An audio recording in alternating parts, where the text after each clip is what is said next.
Thank you, Alyssa. Hello, Pennsylvania 4-H. Yep. I hope you've had a great time so far this weekend, and I hope you finish off having a great time too, because it's SLC. Now today I stand here and I have to do something I prolonged to do and quite frankly didn't want to do for the past 365 days. That's give my retirement address. Now I want to tell you about my 4-H career, but I'm not going to tell you everything or we'll be here for 3 days with me rambling on, so I'll try and keep it short. Remember throughout this speech to remember on the small things, not the big. This story starts when I was 5 years old. I was about a little grasshopper height, about this tall, little blonde-haired boy. I went to club activities and club events with my older sister. Now, I thought them kids in that club were the coolest thing since apple pie, and I really wanted to be like them one day. Now, at 8 years old, I started my 4-H career. I started showing my market lambs and market hogs at the county fair, and that was the highlight of my year. But once fair was over, I didn't believe it was actually over. So for the next week, my parents and grandparents had to load me up into their car, drive into town, stop by the fairgrounds, and show me that fair was actually over. At 9 years old, the biggest bump in my life came. I lost my grandfather. At this point, he was the most influential person in my life and the biggest supporter for me throughout my 4-H career. I didn't know if I could even go any further because he wasn't there to watch me. So I told my dad, and he looked at me and he said, "Life's too short to live in the past. You got to keep moving forward." So after long talks, I decided to keep going. Now, 13 years old, I was starting to go to State Leadership Conference Junior, and I was just got my first State Leadership Conference under my belt. That was a big-time fun fest, let me tell you. But with this, I understood that 4-H isn't just livestock. There's so much more to it. And the thing I would have told you what 4-H truly is its opportunity. Now, at 16, I walked into my extension office one day, and my extension educator looked at me and said, "Reuben, you want to apply for state council?"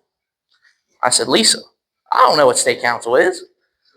She said, "Well, that's something you're going to have to learn while you do this." She said, "It'll be fun. You'll do great."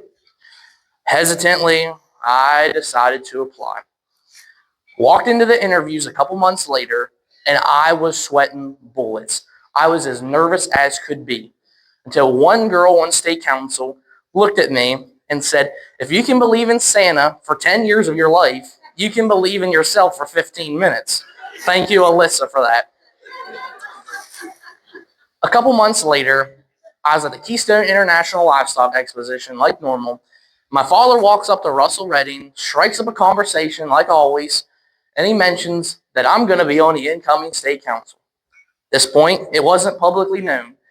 So after, I told my dad, I said, "You can't go out there telling him. You can't tell no one. I'm going to get in trouble for this."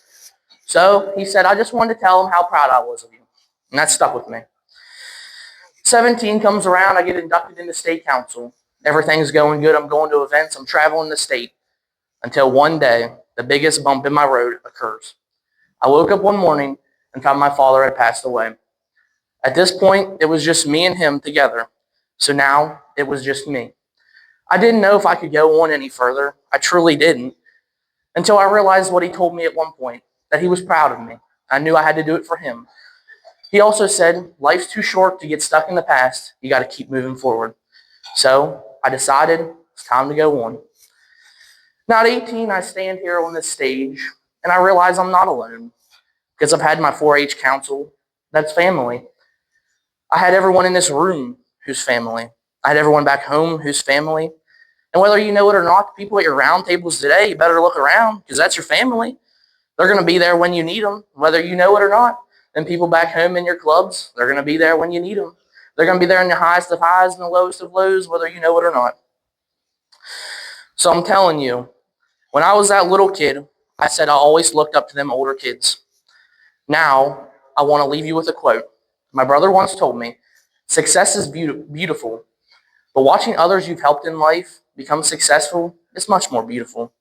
I challenge you today to leave this event this weekend, go home to your clubs, go home to your county, and go build them families within your clubs to them younger kids. Because one day they're going to be successful, and it's going to be very, very beautiful to watch. So one last time, Pennsylvania. Thank you, Pennsylvania 4-H. Thank you.